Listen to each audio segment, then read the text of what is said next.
Hello, everybody. Welcome to the Saturday morning D&D show. Lex was not ready for that. My name is Jordan with a silent PH in the middle, and I'm joined by our wonderful guest co-host over here, Lex Mandrake from Dank Dungeons. Welcome, sir. Hey, thanks for having me, Jordan. Yeah, and I believe people can hear you, so I'm excited about that because I always seem to have terrible audio problems, not just with Oh, guests, but just all the whenever I time. adjust a microphone in my setting. Hmm. First of all, how are you? What's Oh going on? gosh, I'm doing great. It's a Great. great day. It's a D&D day. Oh, it is. Uh, There you go. I'm running D&D later today. Actually, Nice. for you Oh yeah. is who I'm Oh, running it I'm for. I'm in that game. That's right. You're in that game. I'm starting that campaign. That's gonna be fun. I've finally gotten back to my. Oh, good. Chat is saying the audio is okay. Very nice. Oh good. I finally got back to my every week game mastering schedule. I was the forever DM for a long time for Uh a lot huh. of things. And then my in-person group had more life responsibilities come up. So they said, hey, we don't want to stop this game, but let's move it to every other week. And I said, yeah, Oh sure. And I am shocked at how much of a void that has left. I'm like, I can't, yeah. I gotta do at least one game a week. So I started another campaign to run opposite Yes. weekends. Yeah. No. That's how I started too because I was running a game and then they were too busy to play every week. And so then we started an off game for when we couldn't meet with the main game. And Hmm. then that one actually became the main campaign because everybody was more like the people that were in that one were like willing to play every week. So then the other one kind of like went off the door. But I feel the same way. Like in my prime, or in my prime back in the day, You're over the hill, Jordan. I I'm was running, sorry. yeah, I was running 2 games a week and playing in a third. And that was before the baby and before a lot of things and COVID and stuff. But I haven't had a game since December, and it's just like, oh. So, and it's partially because of that. Like I was running Hot Springs Island with Dungeon Crawl Classics, and that was a lot of fun. But getting people to coordinate schedules, and then half of them are like, "We're going to Disneyland this weekend," and I'm like, "Oh my gosh!" So, but I might be running an Eberron game coming up Nice. in March, so that'll be soon.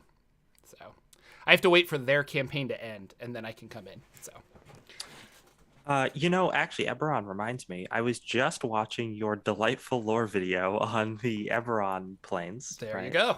Um, and it actually got me thinking about how they would be like that cosmology. Maybe not Eberron itself, although I've got nothing against Eberron. But Hmm. if you replaced some things, maybe the prime material like Eberron with Forgotten Realms, and you otherwise just use that cosmology, it's like a streamlined version of the classic or the regular D&D The cosmology. Great Wheel kind of stuff. Yeah, Yeah, it feels easier to digest, especially for someone who's being 100%. onboarded. Yeah, So I'm like, oh, that's like I might use it for that. Like I think it yeah. would be way, way like nicer for new players. No, I agree, and I think that comes from the second edition and all of those people working on Planescape and stuff and really trying to define how all of these different planes exist and stuff. But Eberron really took it in a direction of like, well, you probably want like an ice plane, you probably want a fire plane, but like Yeah. that's not like the plane of fire, which is nestled in a Russian doll inside this like,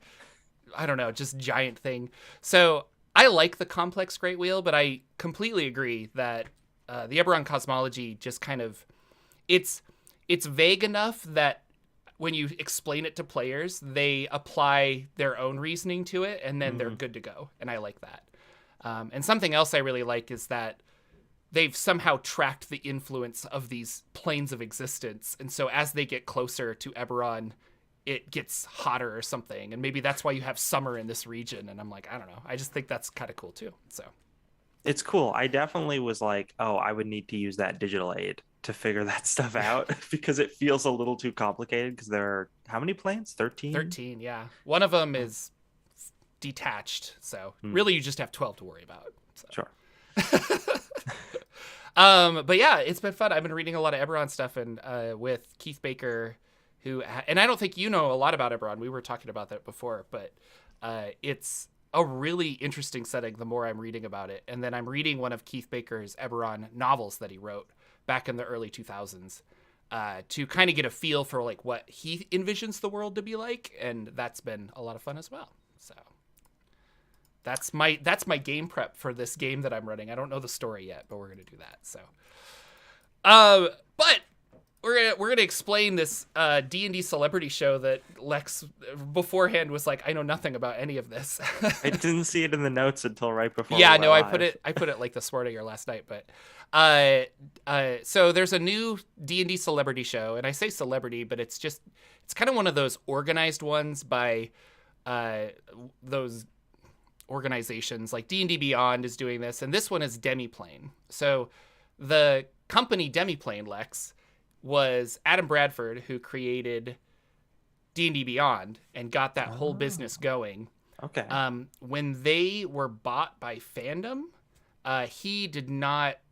Well, rumor is I haven't spoken to him or anything, but like rumor is he didn't really like how he lost a lot of top tier control and what have you, so he quit and he just like walked away from this business that he built.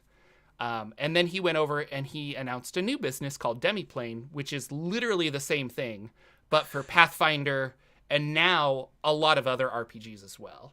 Modiphius got in there for Forbidden Lands and the Alien RPG and things like that. And so they're trying to build an online presence of the D&D 5e variety, but for all RPGs. So when he was doing his D&D Beyond stuff, they had a lot of like celebrity shows that they would like pay for and do things. And Critical Role was obviously a big influence on them creating their own content as well. And D&D Beyond is still creating all of that. But now we have Demiplane creating a Deborah Ann Wool show, which I think is totally like Adam knows Deborah from having her on for D&D Beyond stuff. And I think it was one of those like, well, come over to my other company. So I just find it interesting that this is the playbook that he has, and he's just creating the same thing, I guess. But I guess that's also what people want. I don't really know. So yeah, it's one of those things where like I'm happy to check out the show, and Deborah Ann Wool rules, so that's cool. I don't know how much that's going to benefit them, right? Because like if we look at WotC and the shows that they do, they have people like Deborah and all sorts of other celebrities. I mean, they had that show going a long time that like Kevin Smith Anna was Prosser on it and stuff. yeah. But they still get eclipsed by someone like a Critical Role stream, right? And I don't really know a lot of people who are like, I don't know a lot of people who are like, oh, I'm so excited to watch the official WotC playthrough, with the exception of that game that they had going that I'm forgetting the name of, that had like Anna Prosser and Holly Conrad on. Oh, Dice Camera Action. Yeah, that one. So I don't know if a company that's already lesser known like Demiplane is gonna be able to cut it unless their content is like really stellar, because there are places like, I don't know, like Dimension 20, right, that really, and Hyper RPG, that have really made a name for themselves in that sphere by being like very, very, very good at running actual plays. So yeah, I hope they do well, and I'm sure it'll be fun to watch, but I don't know if they've got enough cachet to make it happen. Yeah, and we'll see. It's called Children of Erte. I don't know if it's got an accent. I'm not good with accents. I was raised in a very, very poor part of the United States. Bad education. But Deborah Ann Wool is really the name that they're pulling, because the rest of the cast, although I like all of them, one of them I don't know, but I like the majority of them. They're not the big they're not like a Kevin Smith that's going to pull people in or things like that. So she's the celebrity. The thing is when she did a celebrity show a while back, I like her as a DM. She's very passionate about D&D and very passionate about storytelling. And I think one of my favorite episodes of Critical Role was the one that she was on, and she was like some kind of halfling illusionist or a gnome or something. And she's very creative, but just dropping, and I keep bringing Kevin Smith because he's the only one I could think of, but just dropping him into a show is like, well, where's the chemistry? And was that a good choice, or was that just a big name? And I think with this smaller cast of like, and I say smaller in like a social media presence, she might shine a lot better having people that are just like more passionate about the game rather than considering it a paycheck, you know? But Lauren Bowie, I forget how to say her last name, but she does a lot of stuff, and she was working with D&D Beyond for a long time, Lauren Urban, and then Dream Wisp, she's one of my favorite people, and we chat every once in a while on the Twitters. Jennifer, she's awesome, and so yeah, and then Adam's gonna play, and a couple of other people, so we'll see. But it's also one of those like fun, highly produced shows, and those are a little fun to watch sometimes. So yeah, I always want them to go back to the Harmon Quest days where they would do the show and then have little animated segments that kind of talk about the show. Like PAX did this with the Acquisitions Incorporated recaps, and I think that's a really untapped market that nobody's really getting into. Where I'm like, those are hilarious, like little really animated, like. So we'll see. I don't know, hire Puffin Forrest or something. Exactly. Yeah. That man needs more money and exposure. He's doing so well. The nicest guy. I'm not saying anything bad about it. Love Puffin. Anyway, so that's really... Go ahead. I do have another question about the Deborah Ann Woll thing. Yes. So is this because this isn't a WotC production, is this like a homebrew world that she's putting together? I think so. There's not a lot of information about it. Okay. What was been revealed is there's a cryptic trailer, and that's about it. Okay. But I can almost guarantee it's probably not going to be Forgotten Realms. Yeah. Because they want to create their own branding and their own world, and just like Critical Role did, they'll steal the things that are public domain and utilize them, but so I don't know, we'll see. But we know it's definitely 5e. It is 100% 5e. They're not trying to, because I think that's hard for actual plays, is to get people signed on to a different system sometimes. Oh, sure. Yeah. When I find actual plays of non-D&D much more engaging, because usually those are the games that have story mechanics that revolve around the actual like combat mechanics of the game, rather than 5e, which is more of a combat simulator in a way. So listen, I don't want to start this whole Twitter discussion, okay? I got enough of this week on RPG Twitter. We can stop. That's true. That was all over. The circle of RPG Twitter. It comes back at some point. And yeah, we're still waiting on new books, so we'll see what's coming out in the rest of it. But I think the March is when the Critical Role book is released, which is an adventure and a gazetteer of the Campaign 3 continent. And so that will be interesting. If you're into Critical Role, I am not the most into Critical Role, so I haven't actually been paying attention to Campaign 3, but I did finish the Vox Machina TV show. And I was going to ask if you finished it, if you've been watching also finished it, the animated show. Oof. First of all, are you a fan of the Critical Roles? Yes. I mean, I was watching it from episode 1, and I watched all the way through the first season, and then I was like, oof, these episodes are so long. Yeah. I need to take a break. So I watched like bits and pieces of the second campaign, and I haven't really tried out the third one yet, but I have nothing against it. It's just one of those things that it's so time consuming. Like if I started listening to it like a podcast, I'd probably be able to eat through a lot more of it. Yeah. No, it's funny because I was watching Critical Role and my wife said, I thought you didn't like this. And I'm like, do I really give that vibe?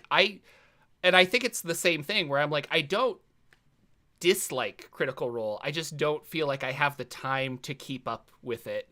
And then the fans that are into Critical Role, it feels one of those like all or nothing where you're like, well, I'm a super fan and I do this and I have Matt Mercer's face tattooed on my leg. And I'm like, okay.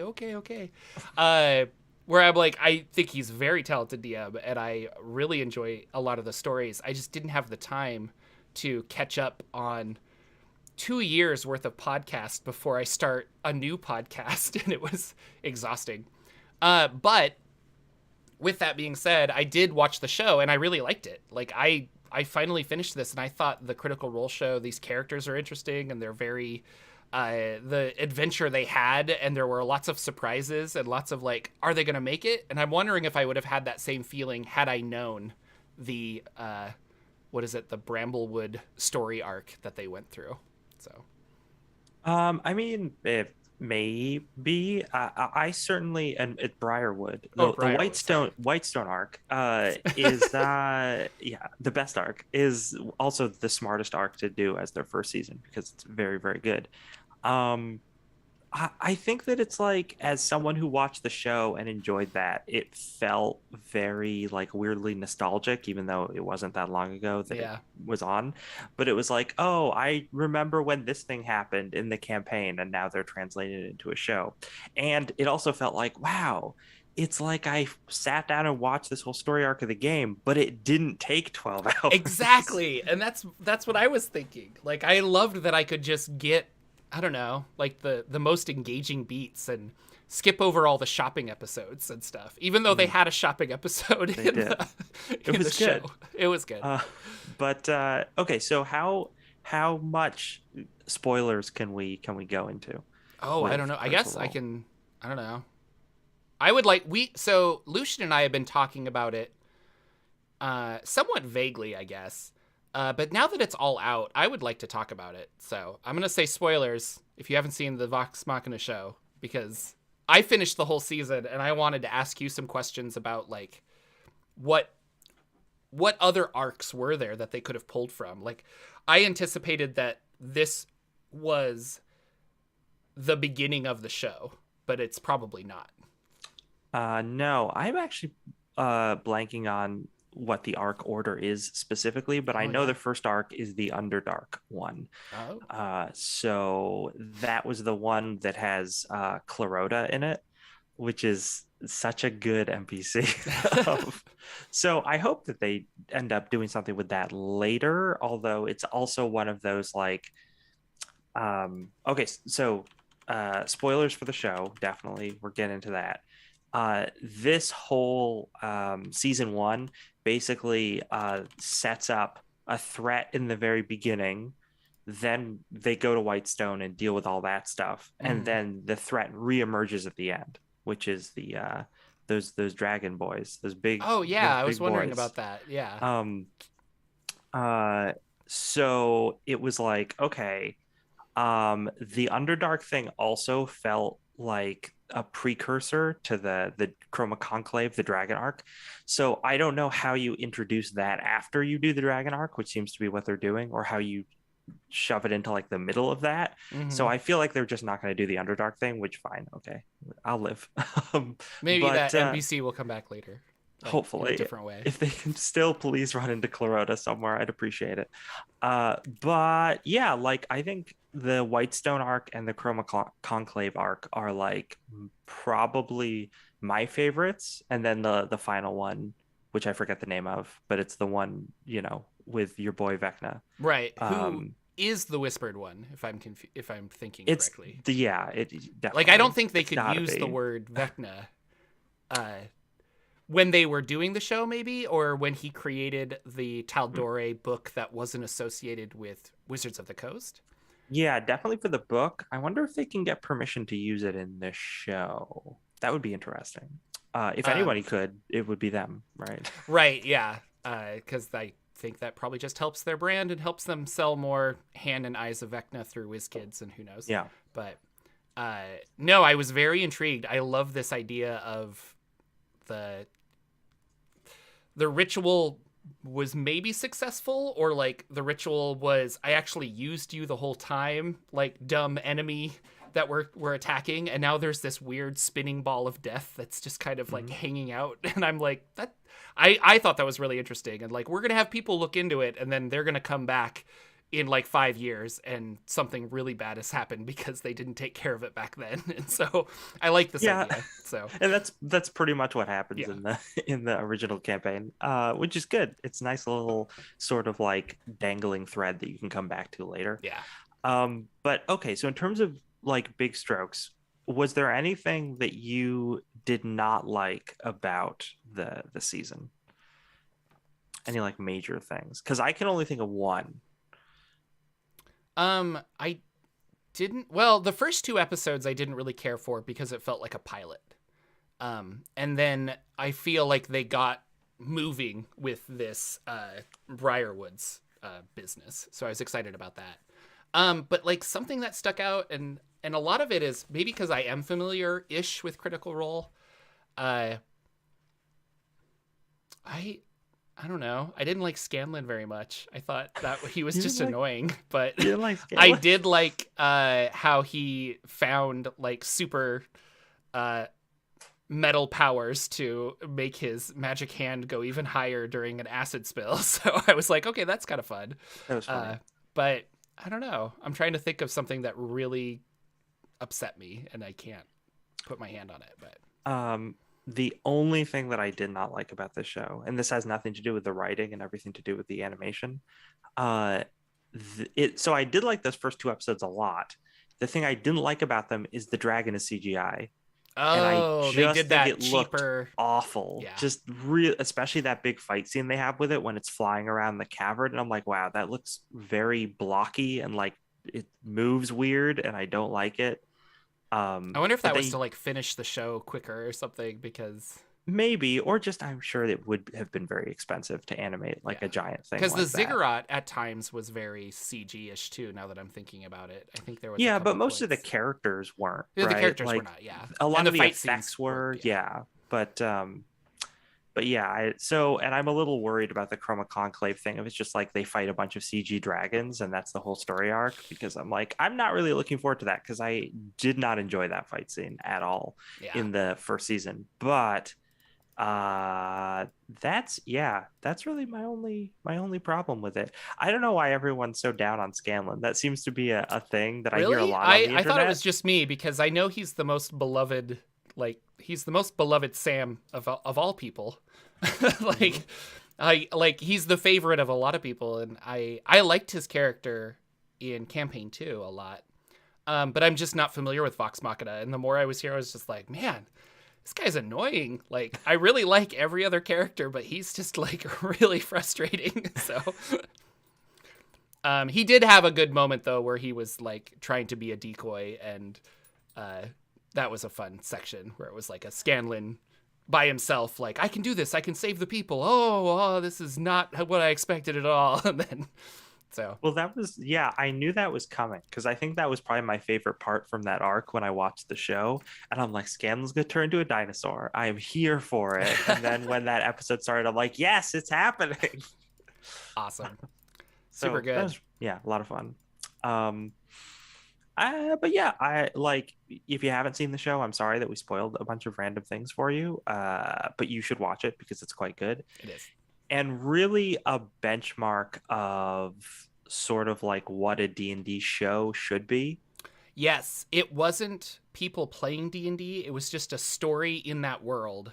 Hmm. And I hope this opens up the idea. I've said this before on the podcast here, but I hope this opens up the idea of doing more of those because uh Arcane also came out, which is the League of Legends world. And that show I also super enjoyed on Netflix. And it wasn't like here's people jumping into their arcane things to actually pilot League of Legends characters. It was like we have this established world, we're going to tell this story and with these characters. And this was the same way, and I was thinking about that how I would love um an Eberron world like that. Like if they just did a 10 episode Eberron campaign where it wasn't like people playing the game, but it was just set in the world of Eberron, this fantasy story.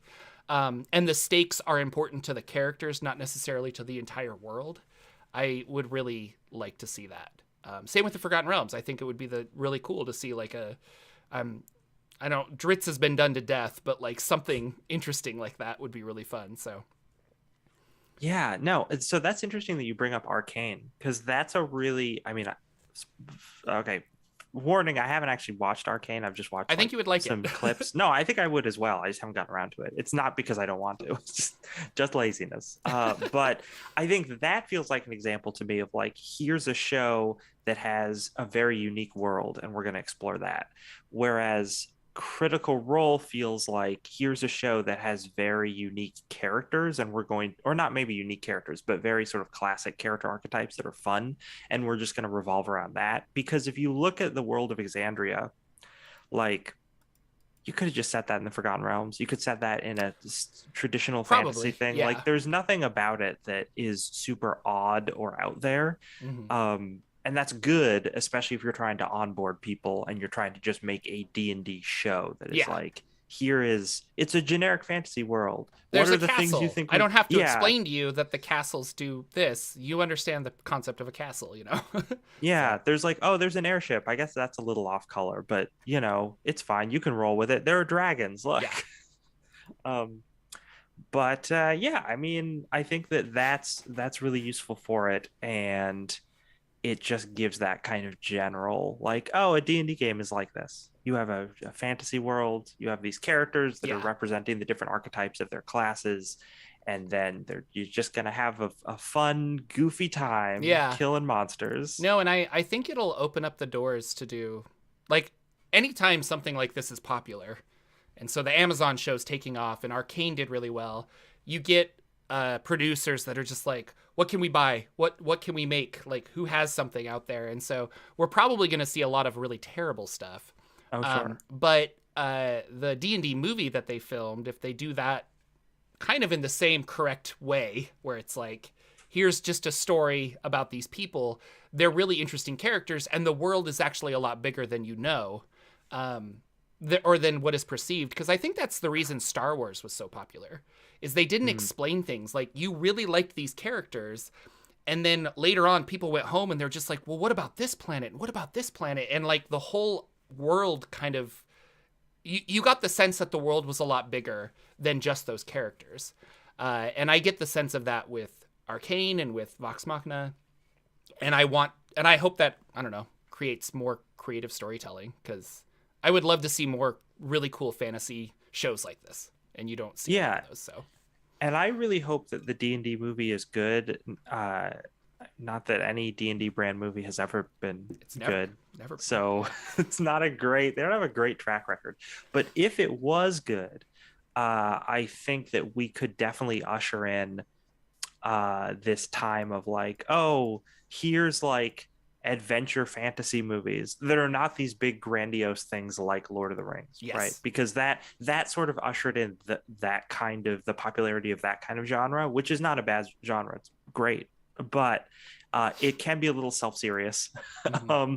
And I would love sort of more fun fantasy adventure romps, kind of like in the way that Marvel's succession of really good superhero movies in the mid aughts kind of opened the door for like, oh, now we can have like fun superhero romp movies that get made all the time, mostly by Marvel, but still. Yeah. Well, so no, because I love Ant-Man and I love this, and then setting up those characters to then do an end game is like kind of fun. And really, you could do the exact same thing where it's like, here's a little adventure with this bandit, and here's a little adventure over here, and then they're going to come together to destroy Vecna at some point. Like, that would be really cool. And I know that's what Wizards of the Coast wants so badly with their franchise 100%. because they want to sell all of the toys and everything else, and really like create that world. And so who knows? But yeah, or like in the 80s when Conan first came out and it was extremely popular, and then it spawned a bunch of spin-offs, and like most of them aren't good, but you do have like a reasonable stable of like pretty good sword and sorcery movies from that era. So I'm like, okay, good. Yeah, let's get something like that going in the modern age. I'd be into it. Yeah. And we've got a lot of or just CG and computer effects can make it look really cool now. As before it was really challenging, so you're like, we're not going to necessarily do this. But I don't know. We'll see. So that's about that. I'm excited. Critical Role was really good. And we're going to talk next about a little show called Rod of Seven Parts that you were in. That was exciting for you. It was exciting for me. No, so remember how I was saying that I felt that void when I wasn't DMing every Uh-huh. week? I think my perfect situation is play once a week and DM once a week, maybe play twice a week. That's one of those things where it's like, okay, sometimes I want time to do other stuff, but Yeah. I think yeah, like playing once a week, DMing once a week is like my, That would be perfect perfect world for me as porridge. well. Like, Yeah, yeah. like the correct porridge temperature The is Goldilocks that. zone of D&D. Yes, the Goldilocks zone of D&D for me. So yeah, and that's what's going to be happening. I don't remember what our start date is, Oh, I but don't think we have one this yet. Yeah. it's probably in the spring, probably Who the knows? spring. Yes, there's the sequel, Rod of 8 Parts, is what we're gonna do. Oh, dang. So, no, I just wanted to talk a little bit about. So, we've been talking about getting the band back together for a while, but schedules, and poor Brenna has been stuck in Australia, but she's back in the United States now. And but then we brought this up to her, and she's like, "Well, I might be back in Australia." We're like, "Okay." But we're trying to get everybody organized, but I really do want to bring everyone back together. And specifically, I had this idea of it's been about 2 years since we played. And so I wanted to have this, like, no, you've been stuck in Sigil for 2 years, or Sigil.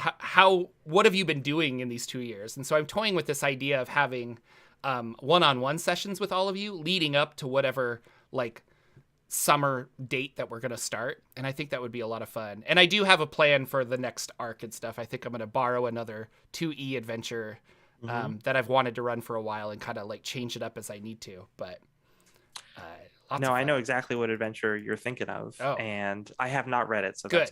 that's good. But I have heard quite a bit about it. I'm excited. Yeah, that's very cool. I am excited to figure out how my character has changed during that time. Yeah. I'm excited to play again. I've decided on a new costume for my character, Shifter, the illusionist wizard.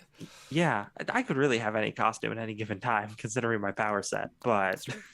I've also decided that I'm definitely going to take the spell Simulacrum during this campaign. Yeah. So now I can make a duplicate of myself and be even more narcissistic than my character already is. I love it. I love those spells that they never get used, and I haven't been able to play a character to get to the point to use them. But I've always wanted the clone spell to like be useful, and Magic Jar.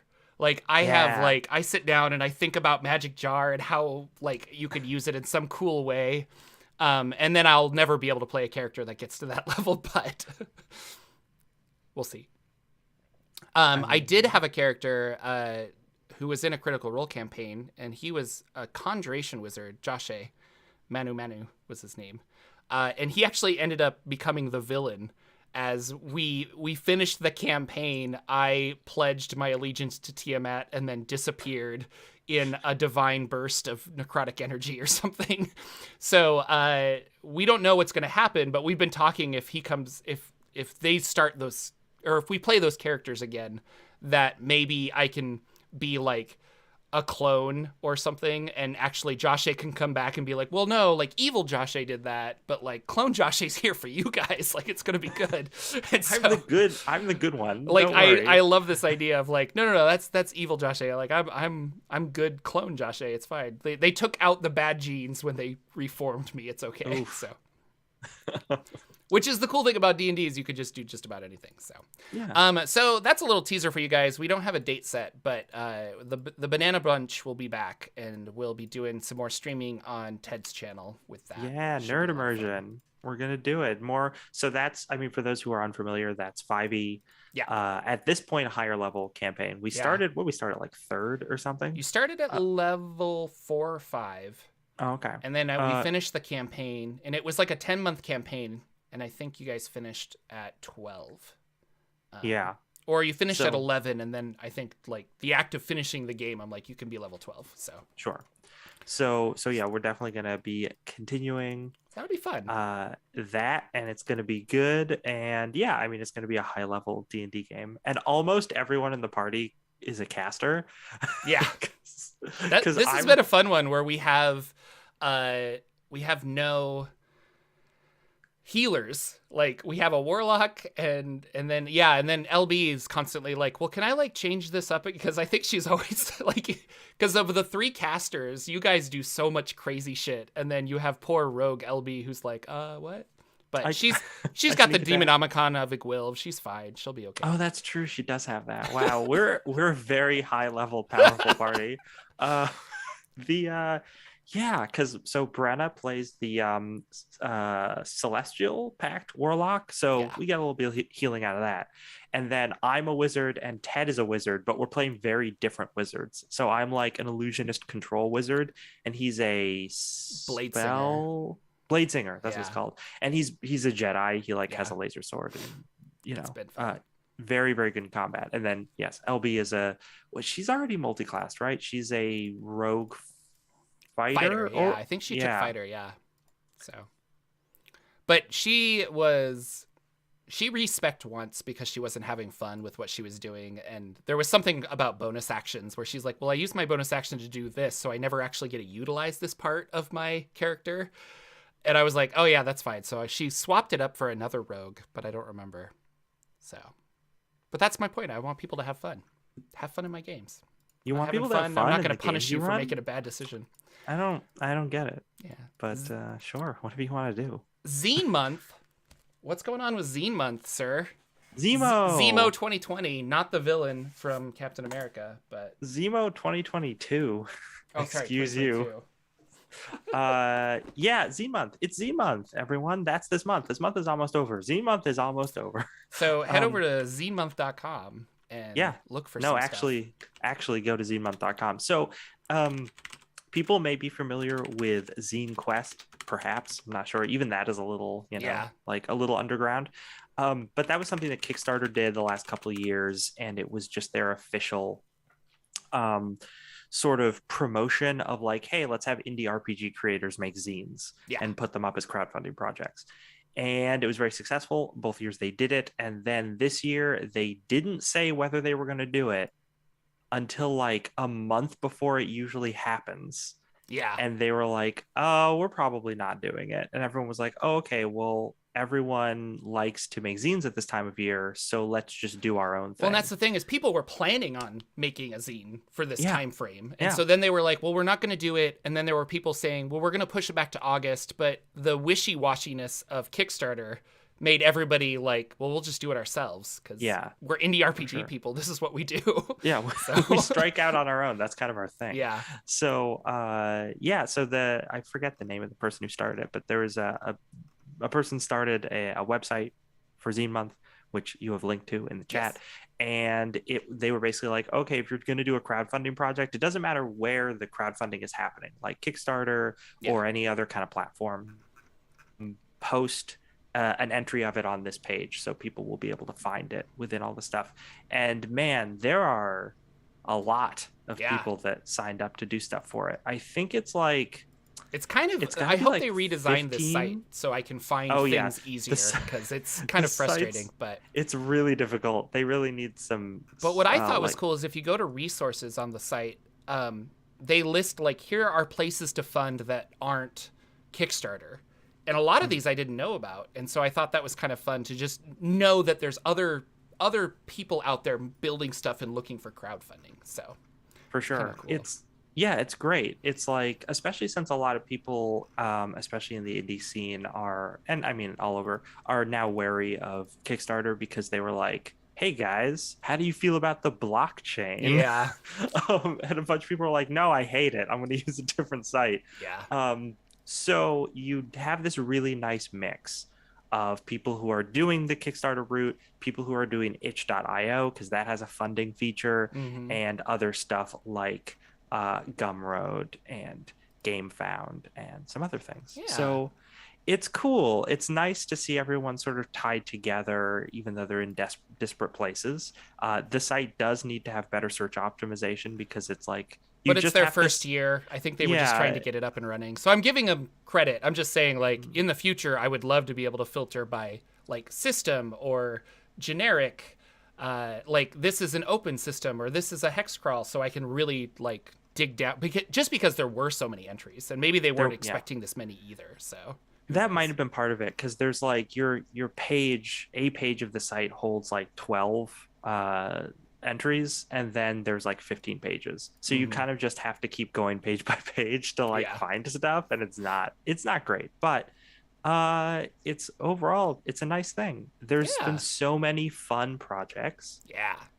Um A lot of Morkborg stuff, which I haven't played Morkborg, uh, but is I guess I shouldn't say this, but is more popular than I anticipated.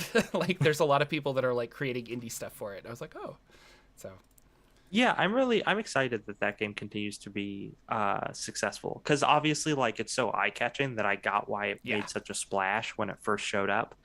But it's cool that it sort of continues to be supported and that people are really into it. A lot of people, the flack that they like to give Morkborg is that it's not very like runnable because it's Hmm. so oddly designed that it's hard to like figure out rules on the fly. My counter to that is it's so rules light that like you don't need to look up something on a chart in the book Yeah. usually because there's isn't that much crunch to it. But yeah, it's actually funny. One of my friends who um I was having lunch with him over the summer, and he was just complaining to me about 5e, because he's one of those people who've grown very sick of it because they played it too much. Uh huh. Um, Not 90% of the RPG audience, but there is that subset that feel that way. Yeah. And I was like, "Yo, here are some indie games," and I just like gave him a list of like 5 games, and Morkborg was at the top of it. And he saw Morkborg, and he downloaded it and he read it, and he's like, "Dude, this is the best thing I've ever Oh wow, seen." that's great. And he got super into it, and now he's like making Magic the Gathering themed Morkborg like classes. Oh, cool. So he's taking the Innistrad stuff from Magic the Gathering and making the different like major cards or like faction archetypes Yeah, from yeah. that world into Morkborg classes and like translated a bunch of the monsters from that into Morkborg. Um, and because he's just giving it away for free, so he's like Yeah. using the MTG art and everything, so Yeah. it looks really pretty. But yeah, so But that's very isn't that cool. great when you're actually reading a game? Like, because I like 5e a lot, but I've read some other indie games where it just clicked with me. I was like, this is Hmm. the thing I should be playing. I had that experience with Dungeon Crawl Classics and Old School Essentials and other things like that, where I'm like, I don't know. I think that's fun when you're like, this is so cool. Yeah, and it's also important for those out there watching to remember it's not a zero-sum game, right? Hmm. Uh, I mean, maybe that's the game you're playing system-wise, but but the idea is like you're not if you're into 5e but you want to try something else, you're not just going to stop playing 5e and only play this other game. Like that's not, I mean, I guess some people do that, Yeah. but you shouldn't, right? You should be like, "Oh, okay, I like 5e to play sometimes or for a certain kind of game, but like here are some other games that I Hmm. want to try out and you'll find some interesting stuff out there." It doesn't have to be all or nothing. Doesn't mean you dislike 5e just because you like Dungeon Crawl Classics or Exactly. Yeah. Morkborg It's not. or Yeah. I You don't know. you can have many loves, and It's and true. and on the reverse side of that too, because as I was getting into um, Dungeon Crawl Classics and other things like that, I had a couple of people were like, "Well, I was thinking of inviting you to this game, but you don't like 5e anymore." And I'm like, "Whoa, whoa, whoa! Like that is What? not the case at all, guys." So like, I will definitely like still play 5e and things like that. It's just like I like trying other games as well. But I have friends that are like that, where they're like, "Well, Numenera is kind of my jam, so I only play Numenera." And you're like, "Oh, okay." But but speaking of Zine Month, there is one of these zines out here called Sea of Myrrh. I would like to hear more about that. Who's making that zine? It's Dank Dungeons what? is making presents Sea of Myrrh, a setting guide by Lex Mandrake. It's true. So, The uh, audiobook read by Jordan, the PH is silent. that would be great. We should do an audiobook. No, but yeah, in terms of other games, there is a game that a guy named Yohai Gal, which is probably not exactly how it's pronounced. It's a very, very Jewish name. He lives near me, and I was hanging out with him, and he's like, I made this rules light game called Cairn, and was like, oh, that looks cool, and I read it, and I'm like, oh, this is cool. So when Zine Month was coming around, I'm like, you know what? I'm gonna do a thing for Zine Month. Yeah. Why not? I'll just do a little thing. So I'm doing a little setting guide for that, and it is heavily influenced by Pirates of Darkwater, Yes. the early 90s cartoon. There's a lot of that in there. There's a little bit of Legend of Zelda Wind Waker, and there is a little bit of Ursula K. Le Guin's Earthsea Oh, fun. stuff in there. Um, and yeah, it's like character options, monsters, a bunch of spells, stuff like that. And right now, let's see, we had a goal of like 500. We're at about 4 Yeah. right now, and it's one of those things where I'm like, listen, it's fine if it doesn't fund. I don't care. I'm that money's just going towards art. Yeah. So Like you're gonna try and make it no matter what, as I'm yeah. assuming, and that's kind of how itch works. Like Kickstarter is an all or nothing. But itch is like, or at least you've set it up that you're kind of buying into it early. Mm-hmm. So because if I buy it now, do I get something? That's what I was wondering. You Yeah. do, yeah. So this is another way in which itch is very different from Kickstarter in the way its crowdfunding works. So it's basically like it counts as like a sale, Mm-hmm. and it's saying like, okay, it's on sale for this limited time, and then you get a ticker at the top of your product page saying how much money has been made during the sale. So you get to track it the same way you track a Kickstarter thing, but all the transactions are like you're normally purchasing a product. Which means not only do you get something, but I also like it's not an all or nothing thing like Yeah. with Kickstarter. So I like the money that has been contributed already, I have like it's in there. So Mm-hmm. I can spend it even if I don't reach the funding goal. But yeah, so you are getting something for it. You're getting, like I said, character options, lots of items, both mundane and magical, and a bunch of spells and a bunch of creatures. So it's everything you as a player could need to make something for this setting, and then like some things for a game master. Oh, there's also some variant rules. There's a rule for like a meta currency called doubloons, because gotta call it doubloons, which are just like you get to spend them to do fun things in game. And what was the other thing? Like rules for taking actions when you're underwater, because it's a nautical theme thing. So, Yeah. like, yeah, you're going to do stuff underwater. You got to have that in there. I also added advantage, disadvantage, which I just ripped out of 5e and put into this because it wasn't already in that system. I like how one of the people in chat is like, "You're not putting Record of Lodoss War in your game," and I'm like, "Listen, that is a bad sign. I mean, you got to have record of Lotus War. it's funny that you should mention that because I just was hanging out with LB from Banana Bunch online the other day, and I was like, you know what we should watch?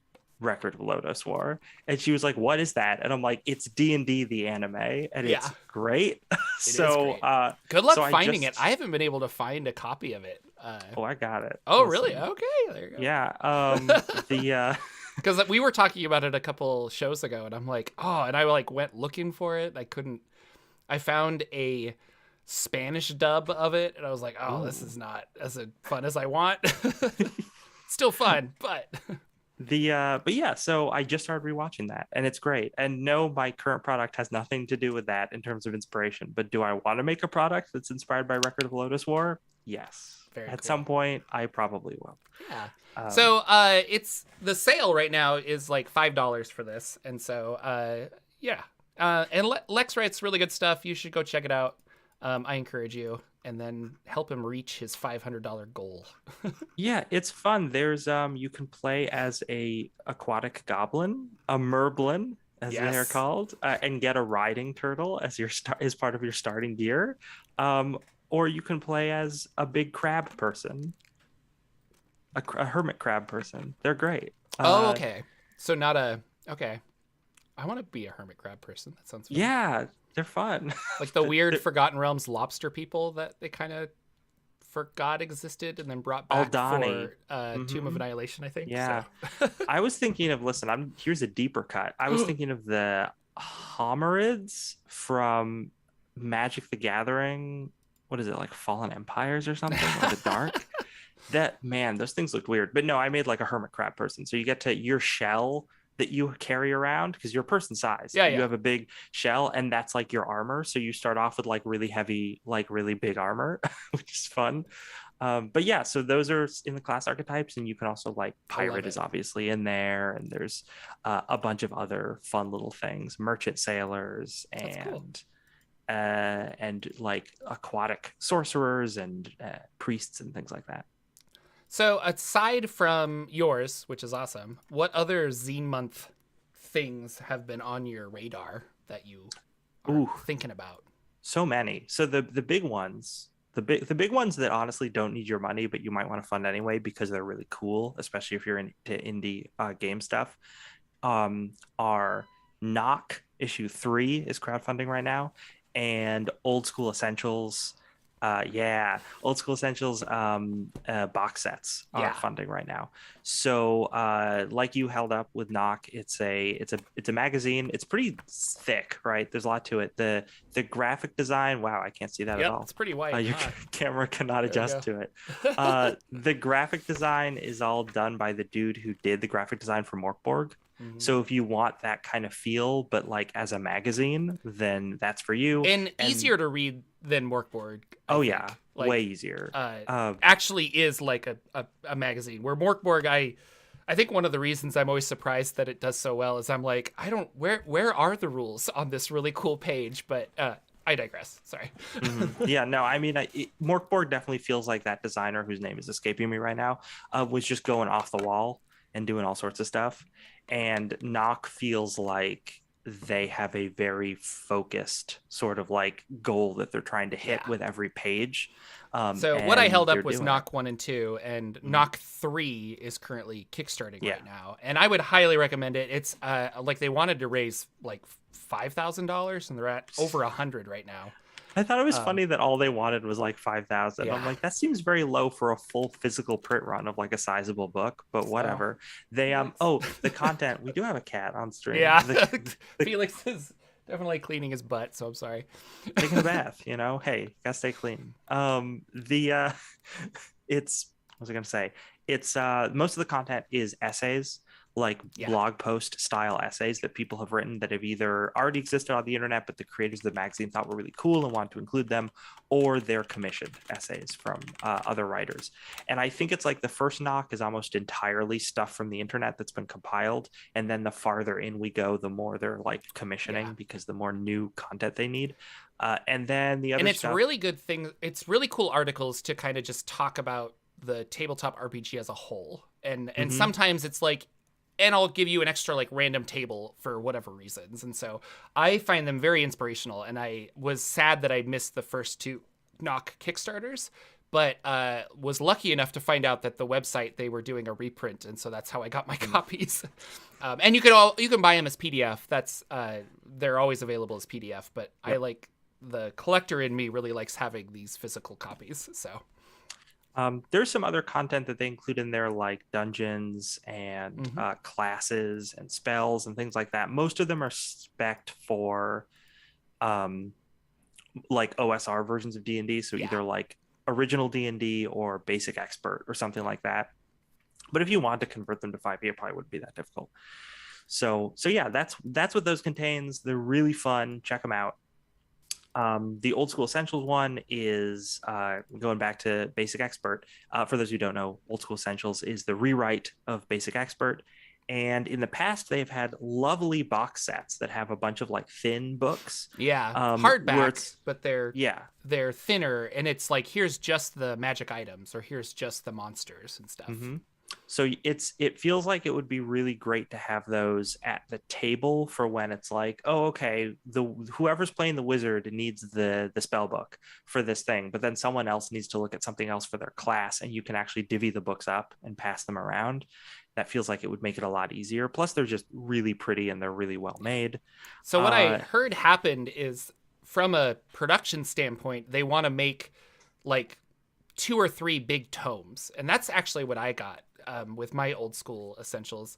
Is here's the player's tome, here's the referee's tome, and then it has the monsters with the referee and all this other stuff. But the box sets were really popular, But from a production standpoint, they felt like they were confusing their audience, where it's like, well, do I need these 4 little books or can I get the big book? And the information is the same. And so this Kickstarter was a reflection of that, because people were like, well, they're kind of like chomping at the bit that they wanted these box set individual smaller books to kind of hand out at the table and stuff. So they were like, okay, we'll see if the Kickstarter's popular enough. And then now it's like super blew up and is doing very, very well. Half a million. So yeah, it is doing quite well, and it's got 27 days left to go. It really just started. It's also important because, like, if you want that box set, if that's something you're interested in, the only way you can get it is by backing this Kickstarter, because the print runs are such that, like, it's really hard to get outside of backing it. So yeah. Oh, and it includes the advanced rules box set. You can get the classic or the advanced or both. And I would recommend getting both, but that's me. So the advanced thing is like, so if classic is the BX game rewritten and all cleaned up and nice and well laid out with new art, advanced is the creator going to the advanced D&D books that came out at the same time as Basic Expert, but were obviously a different system, and taking the content in them and converting it to Basic Expert. So it's like, okay, you can be a paladin, or you can be a Durgar, or you can be a, whatever, an acrobat. But you're doing it with the Basic Expert rule set instead of the advanced Dungeons and Dragons rule set. So it's a lot more streamlined. You don't have to worry about a lot of tables and matrices and stuff like that. Yeah.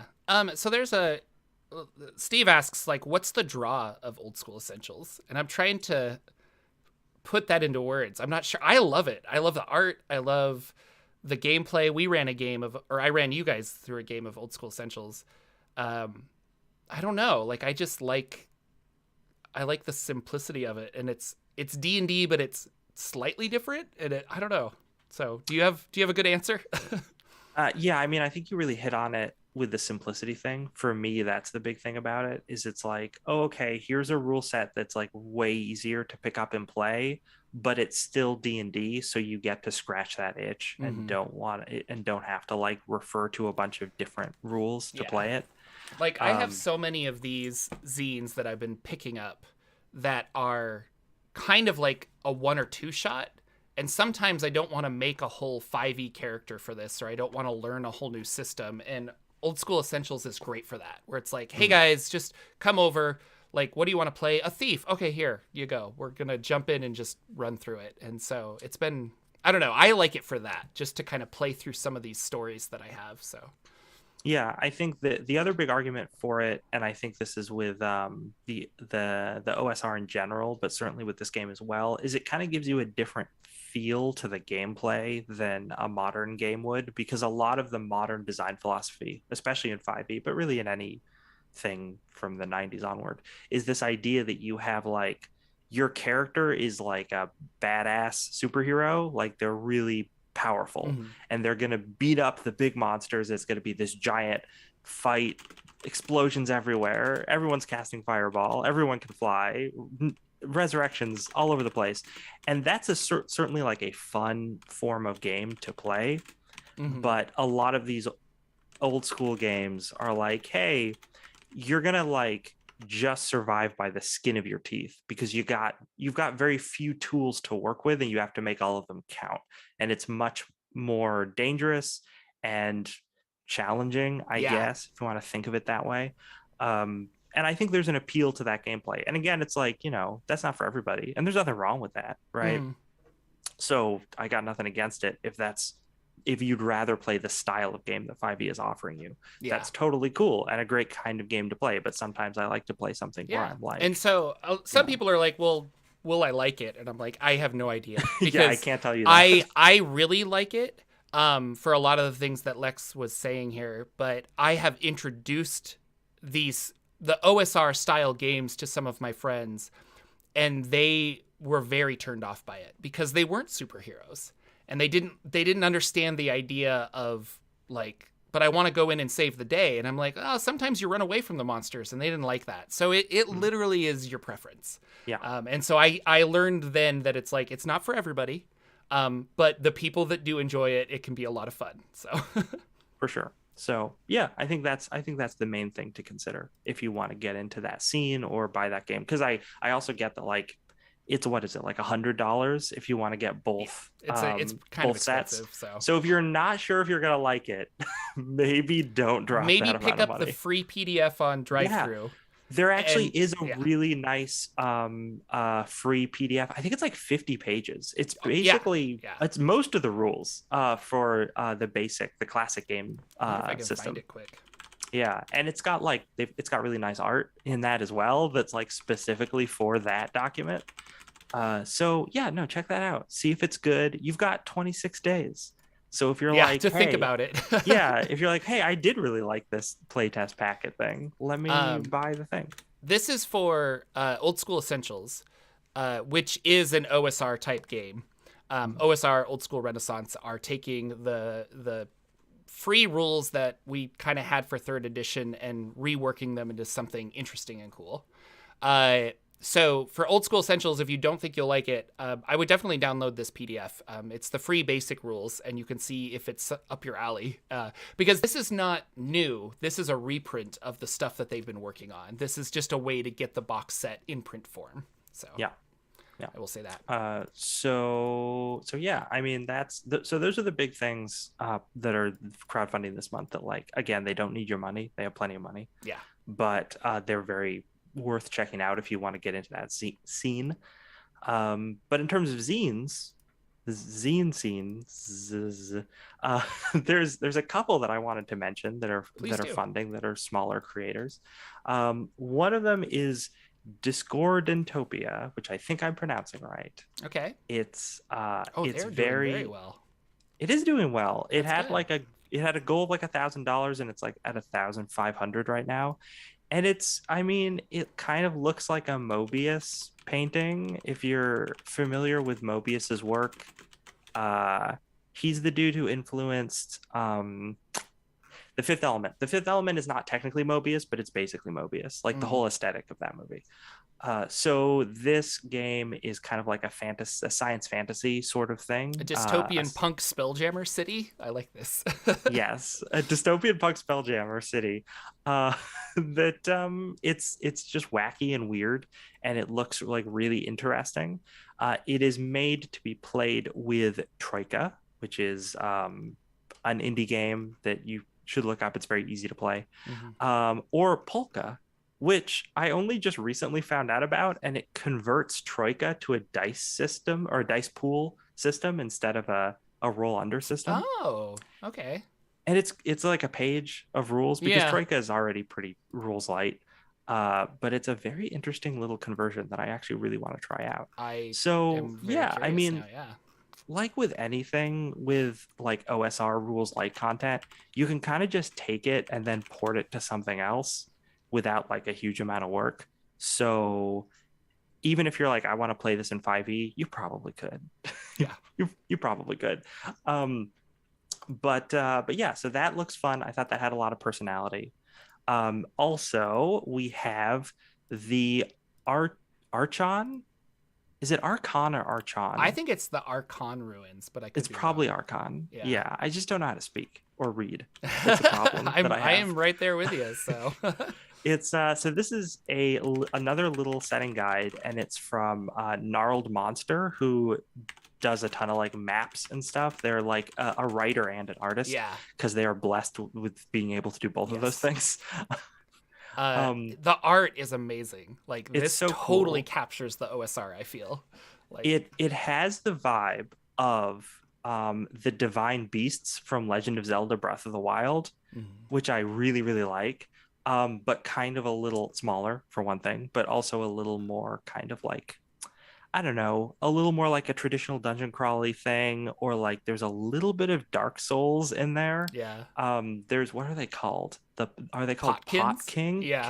Yeah, because they're like just like ceramic pot monster thing people. Yeah. Like, I love it. Cool. I think it's really cool.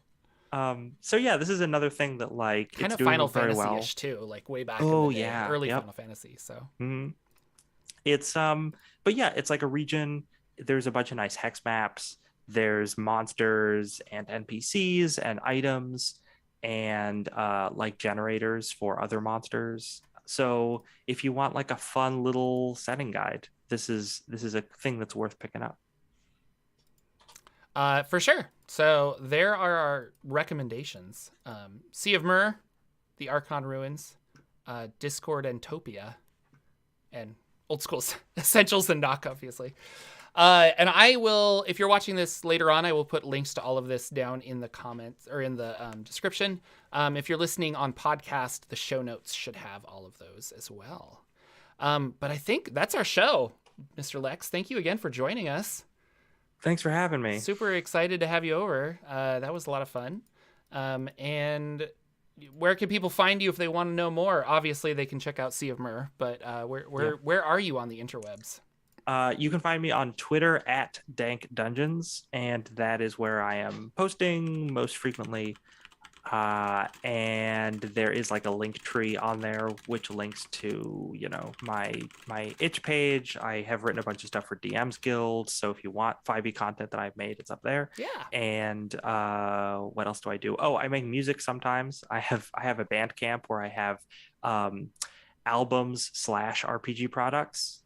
There's only 2, but they're pretty good. Yeah. So you can check those out fun. as well. You should definitely check them out. The Shifting City, right? Mm-hmm. Yeah. Yep. Which is, you should go check it out. Check out Lex on Bandcamp. He's awesome. So yeah, find me on Twitter. You can find the links to everything else on there.